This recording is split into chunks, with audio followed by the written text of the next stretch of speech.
The story you're about to hear is true. Only the names have been changed to protect the innocent.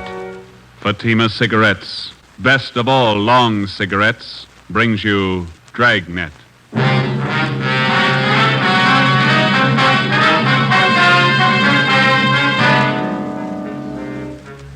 You're a detective sergeant. You're assigned to robbery detail. An elderly woman on her way to the bank has been robbed and beaten senseless. The suspects are cruel, ruthless. Your job, get 'em. If you want a long cigarette, smoke the best of all long cigarettes.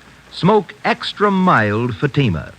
Yes, Fatima is the king-size cigarette which contains the finest Turkish and domestic tobaccos superbly blended to make it extra mild, to give Fatima a much different, much better flavor and aroma than any other long cigarette. That's why Fatima has more than doubled its smokers coast to coast. Enjoy extra mild Fatima yourself. Best of all long cigarettes. It's wise to smoke extra mild Fatima. It's wise to smoke extra mild Fatima.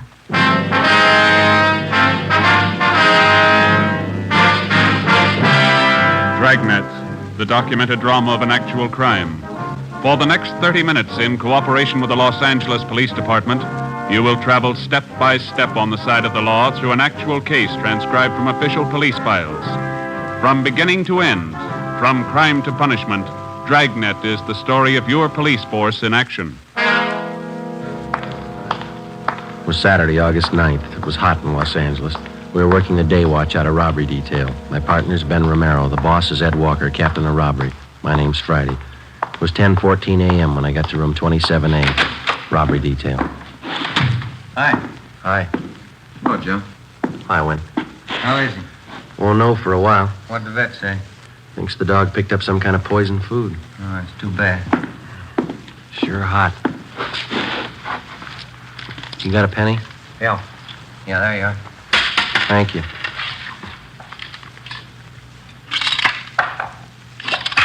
Somebody poisoned, huh? Yeah. That's what the vet says. I never could figure why some people poison dogs. I can understand some people not liking animals, but I can't see why they poison food and then just toss it around wholesale loss. You know how I feel about that dog of mine. If anything happens to him, I don't know what he'll do. Oh, he'll be all right. Those vets can do wonders these days. I sure hope so. They told me to check back with him about noon.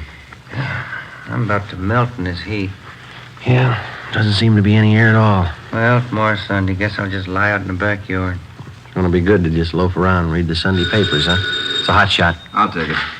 My wife wants me to get out and get a little color. She says I'm better looking with a tan. She ought to know. All right. Will you get married, Joe? After so long, you get so you believe everything they tell you. Here's one to roll on. Yeah? Robbery and shooting. Victim's car was stolen. You want to get on it? All right, let's go, Joe. Bank job. Don't make any plans for Sunday. 10:53 a.m. Ben and I pulled up in front of the Union Trust and Savings Bank at Melrose and Logan. We made our way through the usual crowd that was milling in and around the bank. We spoke with the manager, a Mr. Bill Fore. He told us that he didn't see the actual robbery. The victim was taken in the parking lot next to the bank. Her name was Myrtle Shaw, a longtime customer of the Union Trust and Savings. Fore told us that she always did her banking at the same time each day, around 10 in the morning when the bank first opened. He said she was the proprietor of Myrtle's Cafe, 4 doors west of the bank. Let us through, please. Sorry, let us through here. Officer, over here. Yes, sir. Friday and Romero, central robbery. Did you answer the call? Yes, we did. Freeman and Welsh, Unit 13R. Ambulance just left.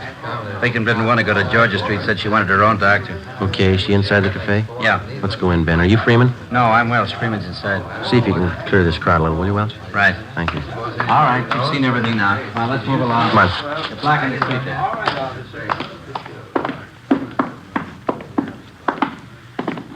There she is, over in the last booth. Freeman? Yes, sir. Friday and Romero, central robbery. Is this the victim? Yes, that's right. Her name's Myrtle Shaw. Miss Shaw? Yes, that's right. My name's Romero. This is Sergeant Friday. We're from Robbery Division downtown. You men detectives? Yes, ma'am. We'd like to ask you a few questions. Yes, all right. I hope you can catch the men that did this. Well, we're going to do all we can. It's a little hard for me to talk. My face is so swollen. It hurt something terrible. What happened? One of them struck me, Yes, ma'am, we know that. You want to tell us how it happened? and I was on my way to the bank. I drove in the parking lot there next door. Yeah? I just got out of my car when these men walked over to me. You're only 4 doors from the bank. Do you always drive such a short distance? No. I just picked up my car from Edgar's filling station. I have it greased once a month. I see. Where was I? You'd just driven into the parking lot when these men walked up to you. Yes. Oh, yes. Well, one of them said, just hand over the money and there won't be any trouble. The other one said, this is a gun in my pocket, Grandma. Yeah? My head's splitting. Did someone call Dr. Van Hale? Yes, ma'am. He's on his way. Oh, thank you. Well, I carry my day's receipts in a cloth bank bag. I had it in my purse, and I wasn't sure if they knew I had any money. Yeah? I told them I didn't have any.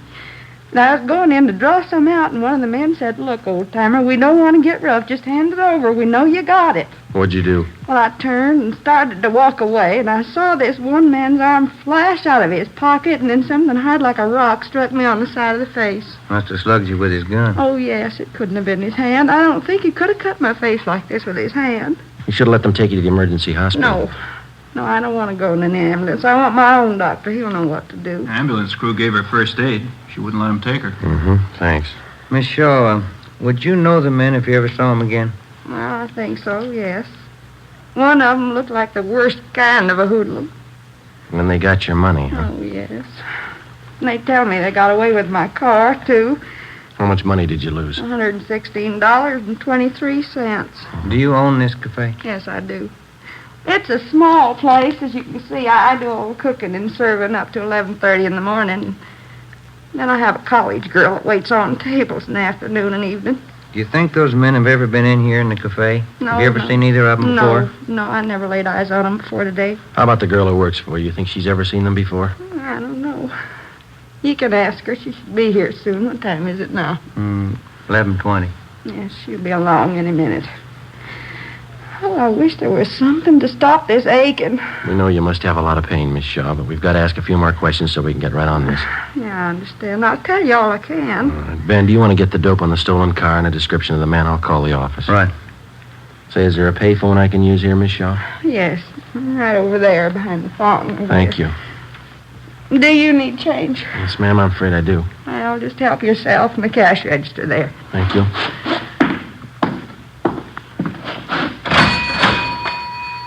I put in a dime, taking out 2 nickels. Oh, well, now that wasn't necessary, young man. You didn't have to tell me. Oh, I know, but we don't like to open other people's cash registers. You're a police officer, aren't you? Yes, ma'am. I trust you. That seems to be the reason a lot of people don't. I called the office, and as fast as Ben repeated the information, I phoned it in. The detailed information was broadcast to all units. The stolen car was a 1946 green Ford sedan, license number 1X-ray 1898. All units were instructed to be on the lookout for the car, and if found abandoned, to notify robbery detail immediately and to keep the car under surveillance until we arrived. I called in a description of the suspects and the fact that the money was taken in a cloth bag stamped Union Trust and Savings. Myrtle Shaw's doctor arrived, and she was ordered to bed for rest and treatment. Ben and I interrogated all the possible witnesses in the parking lot, and we found only one man who saw the actual robbery. His story compared to that of Miss Shaw's, but he could add nothing more. We talked with a young college student who worked in the restaurant. She didn't think she'd ever seen the men in question. We drove back to the city hall and went to the stats office. They made a run for us on the descriptions and M.O. that we had, and we pulled the packages of all possible suspects that the machine sorted out. We narrowed and sifted the 24 possibles down to 12. We took the mug shots out and showed them to the victim and the one witness. They could not identify any of them as the 2 men in the holdup. 2:35 p.m. Saturday. We started to canvass the neighborhood, door to door. That takes care of Logan Street for 1 block, both sides. Want to start here on Melrose? Okay. Let's try this drugstore. I'm on fire. Paper says it's supposed to hit 99 today. I believe it. Come on. Yes, sir? Police officers. We're looking for a couple of men. Here's the descriptions. I wonder if you'd read this and tell us if you've ever seen them. Yes, sir. We got time to have a coat. No, we better not. It's getting late. No, I'm afraid I've never seen anybody who answers either one of these descriptions. You sure? Yeah, quite sure. Well, thank you. I'll have to have that back. Oh. Let's go.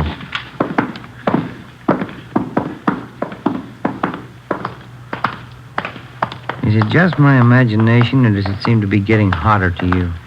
Talking about it doesn't help. I tried ignoring it. That don't help neither. Let's try this bakery. How do you do, gentlemen? All right, police officers. Wonder if you'd read the 2 descriptions listed here and tell us if you've ever seen either of these men. Yes, of course. No. Sure smells good in here, doesn't it? No, Yeah. I don't seem to recall anybody that looks like this. Anybody else in here who might have seen him? No, I don't think so. I wait on trade. Okay, thank you, ma'am. Let's go. That smells just like good old apple pie, doesn't it, Joe? We're baking Danish coffee cake at the moment. The next place here is a plastic factory. Yeah, looks like they're closed. Half-day Saturday again. Somebody in there cleaning up. Guess he didn't hear me.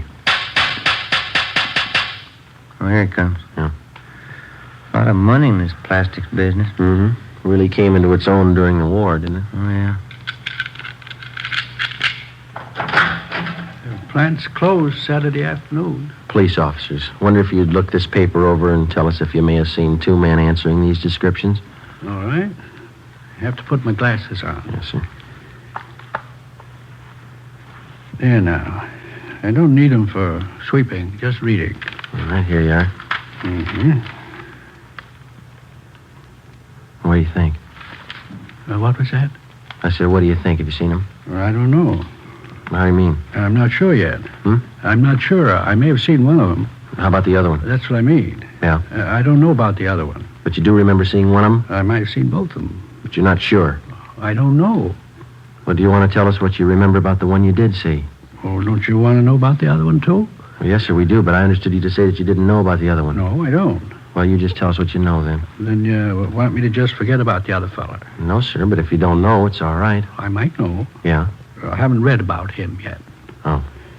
You asked me a question just as I finished reading about the first one. I was just starting on the second one at that time. Yes, sir, sorry. What was that you asked me? Wasn't important. Then I'll read about the second one. Yes, sir, thank you. Mm-hmm. Yeah, I seen them 2 or 3 days ago, both of them. In this neighborhood? Yes, sir, right around back in the parking lot. They work here? No, sir, they don't. Seems to me I've seen them a couple of times. What were they doing? I don't recall. I just remember I've seen them. You sure? Yes, I'm positive. One of them had on a brown suit, the other gray, just like it says here. The descriptions fit all right. You have any idea where these men might be now? No, sir. We're investigating a robbery. We want these men for questioning. I wish I could help you more. I do know I've seen them, but that's about all. I don't know their names. All right, sir. What's your name? Seth Williamson. We'll leave you one of our cards, Mr. Williamson. If you see him again, appreciate you letting us know. Yes, sir. Sure will. Let's go, then. Wish we had something more definite to go on. If we just had a picture of the guys. Yeah, it'd help. There's a vacant lot in the corner. Finishes out this block. All right. Let's double back on the other side of the street. Right. Sure hot. 4:30 p.m. We continued knocking on doors, checking every place that was still open or showed any activity Saturday afternoon. We talked with hotel managers, janitors, and cleanup men at the different factories or business establishments. We checked grocery stores, private homes, everywhere that we could find anybody to show the descriptions to. By 6:15 p.m., the only person who showed any sign of recognition of the 2 hold-up men was still Seth Williamson, the janitor at the plastics plant. Before we took time out for a sandwich and a cup of coffee, we drove back to the city hall to check the office.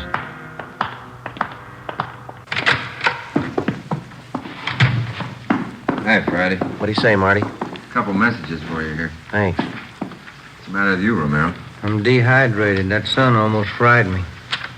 Oh, Joe, that one call there's from your mother. Said tell your dog's out of danger. Oh, that's fine. Called in around 2, huh? Yeah. That other one's from some guy who says he wants to talk to you right away. Been calling in since about 3 this afternoon. Seth Williamson, eh? Called 4 times. Yeah. Said tell you he'd wait at that number there till he heard from you. I'll call him right now. Been hot downtown, Marty? Pretty warm, yeah. Any kickback on that stolen car? No, not yet. Benson Plastics. This is Sergeant Friday, Police Department. Oh, yes. I'm glad you called me back. I think I've got a little more information for you. Yeah? Those two fellas you were looking for, did you find them? No, not yet. Well, I just remembered what they were doing out back there in the parking lot. Yeah? They were taking pictures Of what? of the two girls that was with them. I remember now. There were two young women with them. One was a blonde, and the other I don't recall. How were they dressed? The blonde had on a white shirt of some kind and a black dress.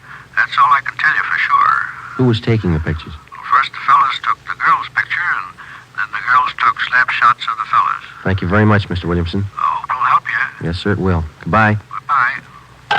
What do you got? They've had their pictures taken. Yeah? Let's find the prints.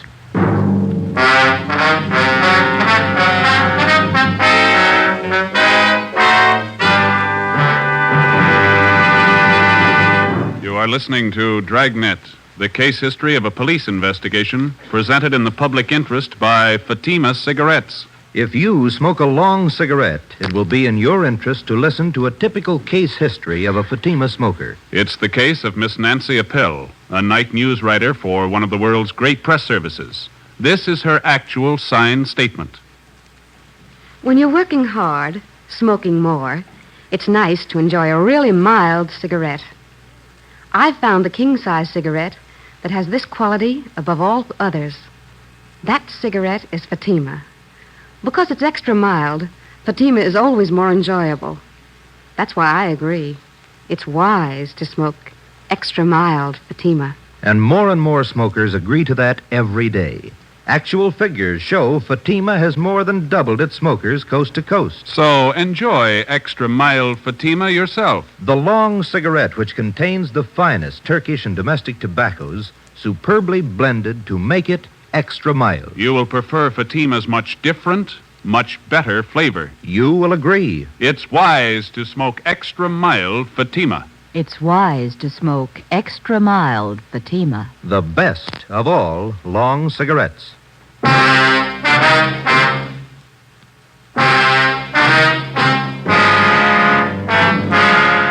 Ben and I figured if we could possibly turn up the photographs that had been taken, we'd have something more definite to go on. We still had a lot of doubts. Maybe the janitor, Seth Williamson, was wrong. Maybe there were no pictures. If the snapshots had been taken, maybe they were still on the camera, undeveloped. With any kind of fast service and processing, the photos could have been picked up by now. We figured it was worth the chance and the time involved to check the lead out. All we had was the victim's scant description of the two hold-up men, and if we could possibly turn up pictures, it'd help a great deal. If Williamson was right, we'd have another lead, the two girls. 6:40 p.m., we started checking drugstores, going through all prints that had not yet been picked up by the customers. We'd made the rounds of all the drugstores in the neighborhood earlier in the day, but we double-checked the descriptions of the two men with the personnel in each store. By 9 p.m., we'd checked out 10 drugstores and found nothing. We were going on the hunch that the photos would most likely be dropped off for processing somewhere in the immediate neighborhood. It was only a hunch, and we were running out of drugstores. Police business. We'd like to go through your photos that have been left for developing. Yes, sir. Here's the box right here. Oh, thank you. I'll take half. Not very many this time, huh? Oh, don't forget to check the negatives, too. Sometimes they don't print them if they're bad. Yeah, I know. No, nothing in this one. People sure take a lot of pictures of babies, don't they? Yeah.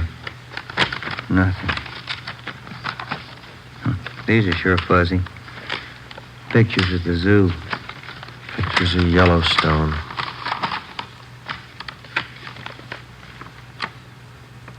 Ben. Yeah? Pay dirt, maybe. Let me see. Two guys. Two girls. One's a blonde, white blouse, dark skirt. Look close. Now, let's see. Left by a Marion Lang, 223 East Bexel. Well, Claire. Yes, sir? You want to double check us on this envelope? Yes, sir. This date and time right here, 3:30 p.m., August 6th. Yes, that's correct. That's when the films were left for processing. 3 days before the robbery. Did you ever see this woman in the picture before? Let me see. This one? Oh, yes. Yeah. She comes in here quite often. Miss Lang is her name. How about these men or this other girl here? No, I've never seen them. When were these prints supposed to be picked up? I waited on her. She told me she'd pick them up yesterday. Well, we'll have to take these photos along with us. They'll be returned. All right, sir. How will I explain this to Miss Lang? If this is the right address, you won't have to. Before we left, we called the office and had a stakeout placed in the drugstore in case Marion Lang tried to pick up the photos. We checked the address she gave on the envelope, 223 East Bixel. It was a small apartment building near the corner. The manager told us that Marion Lang had moved out the morning of August 9th, the day of the robbery. She left no forwarding address.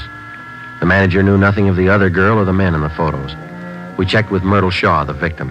She positively identified the two men as the ones who robbed and slugged her. She knew nothing of the two girls, hadn't seen them before. We put out a warrant on Marion Lang and gave the photos to Lieutenant Frank Cunningham in the Record Bureau. Monday morning, August 11th. Morning, Fry. Hello, boss. Any record on the guys? Nothing we could find, no. I'm having copies sent out right now. Kind of thought maybe if we came up with pictures, we'd be halfway home. Maybe we are. How do you mean? I had Tony make some blow-ups from the negatives. Full of grain. Probably taken with a cheap box camera of some kind, but they might help. What'd you find? I just checked the enlargements. They were still in the wash, but I think we got something. Let's go over the photocopy. All right.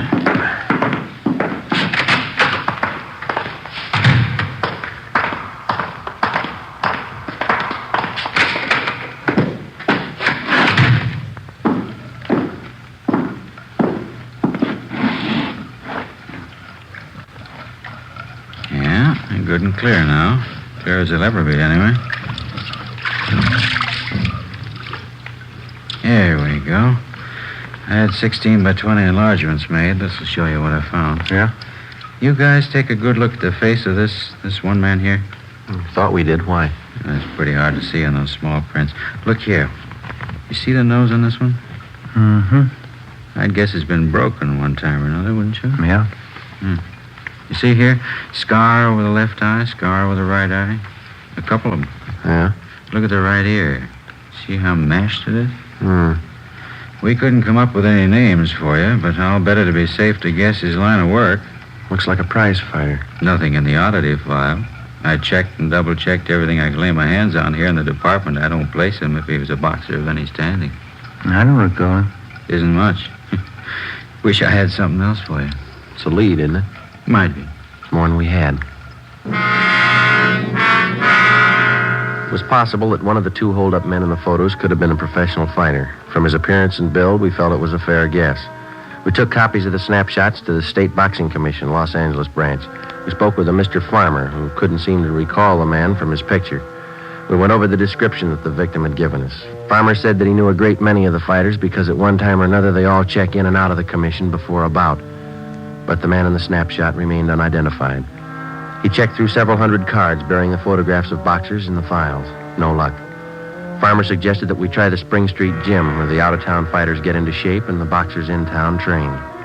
We left him a copy of the photograph and our card so that he could continue checking back through his files. It was 10:22 a.m. when we got to the Spring Street gym.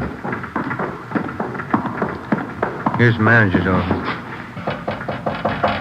Come in. You the boss here? Yeah. What can I do for you? Police officers. Yeah? We're looking for a man we think might be a fighter. I wonder if you can help us out.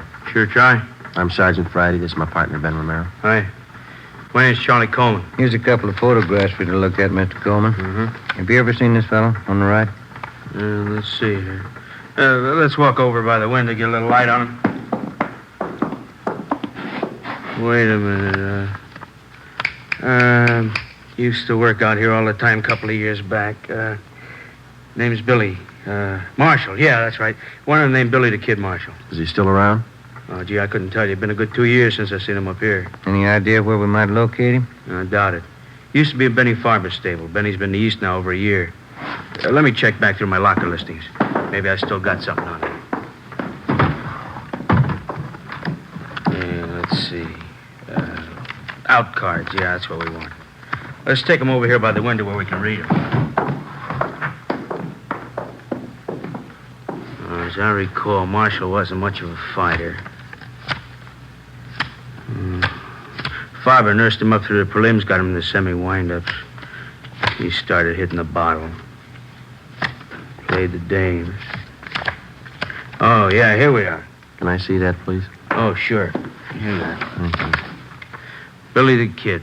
Big, beefy boy. Real sucker for right cross. 1637 Carver Avenue. That's the last address you got on him? Whatever the card says, yeah. Real sucker for the old Red Cross. Thank you very much, Mr. Coleman. You're welcome, boys. Anytime. What's he done? We just want him for questioning. Oh, I see. If you should hear from him, don't tell him we're looking for him. Let's go. Thanks again. What do you think he did wrong? I don't know. How do you block a right cross? We called the new information into Captain Walker, and he sent a crew of men to the Boxing Commission to check further. 1637 Carver Avenue. It was a cheap rooming house on the west side of town. Marshall hadn't lived there for over a year and a half. The landlady gave us a forwarding address. The next place hadn't seen him for a year. We kept checking and rechecking, going from one end of town to the other. Each place was a little better than the last. It was easy to trace Billy the Kid's rise in the fight game, such as it was, by the condition of the places he lived in. We covered 6 different rooming houses, boarding houses, and apartments. Each time his residence had been a little more recent. 5:15 p.m., Monday, August 11th. We pulled up in front of the Sunflower Hotel, 433 Banyan Street. Rates, $2 a week and up.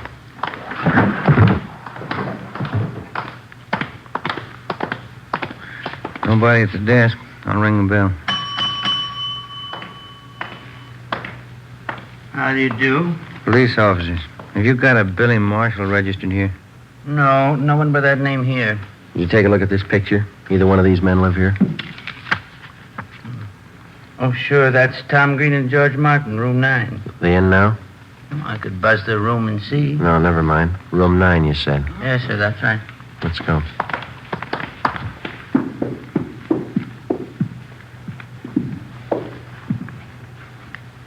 Room 9. Cover me. Right. Yeah? Special delivery letter. Slip it under the door. You have to sign for it. All right, stand still, police officers. Pass, Tom. Watch it, Ben. Take the other one, Tom.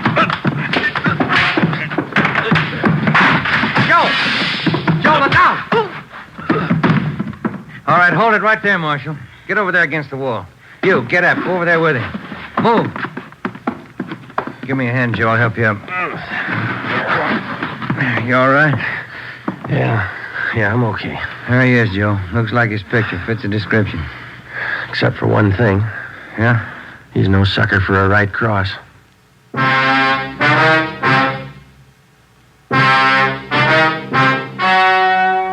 story you have just heard was true. Only the names were changed to protect the innocent. On March 27th, 1947, trial was held in Superior Court, Department 81, City and County of Los Angeles, State of California. In a moment, the results of that trial. It's amazing how many long cigarette smokers are changing to extra mild Fatima. Here is the actual report. From coast to coast, extra mild Fatima has more than doubled its smokers. Yes, more and more smokers every day are discovering that Fatima is the king-size cigarette that is extra mild. Extra mild because it contains the finest Turkish and domestic tobaccos superbly blended to make it extra mild, to give it a much different, much better flavor and aroma. Enjoy extra mild Fatima yourself. Best of all, long cigarettes. It's wise to smoke extra mild Fatima. It's wise to smoke extra mild Fatima.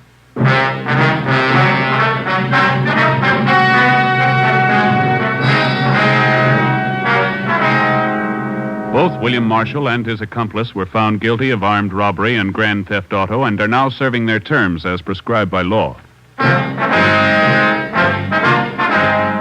You have just heard Dragnet, a series of authentic cases from official files.